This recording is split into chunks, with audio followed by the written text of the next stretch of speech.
Hindi ko malaman, ano yung banat nila kay BP Sara. Oh. Kung banata nila di ba? Yung mga squad ko, banata nila. Ayan. Overprice. Oh.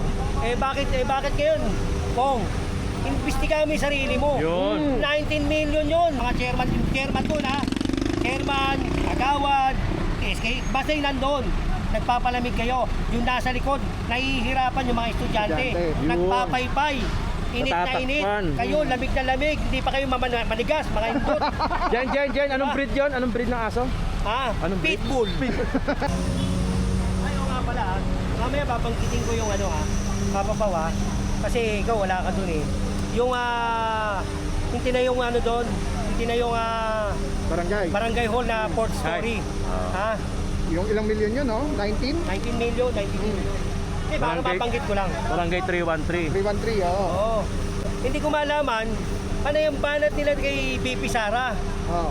Kung banata nila di ba? Yung mga squad ko, banata nila. Ayan. Overprice. Oh. Bakit ngayon? Pong, imbestigahan mo yung sarili mo. Yun. 19 million yun. Ayun, durog.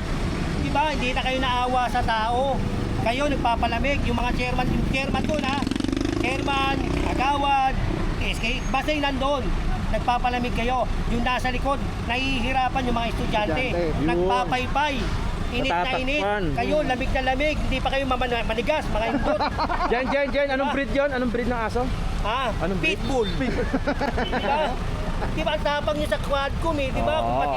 Pati si BP si Sara, Oo. titira. Kala nyo wala kayong bayad putik o ngayon, tignan mo. Yung ginawa nyo, tama ba yun? Yeah. Walang building permit, walang DPWH. Di ba? Tinayo nyo sa kalsada. Mas pera Dalawang na. metro, tinayo nyo, 4 story. Ang titigas na mukha nyo, uy. Ay, alam ko na to si Jen. Ganito to. Ah. Ganyan yan. Nako. Di ba kawawa eh, di ba? Nang ginigiba na ngayon yun, nandun kami sa 4 story. Tuwan-tuwa yung mga bata. Hahangina na sila. Ngayon eh, sila lang eh. Alam mo pag lumindol doon, baka mamaya madamay pa yung eskwelahan. Correct. Di ba? Kasi masyadong makitid Jen eh. Ginawa nyo lang ng pagkakapiraan, kailangan kumita. Di baling nasa kalye, wala sa inyo, kayo ang batas. Hindi nyo man lang binigyan ng importansya kung ano mangyayari ko sa Anong pakiramdam ng nasa mga likod. bata. Ayan, magandang Ayan. umaga uli sa inyo. Nagkikigil kasi ako. Ayan.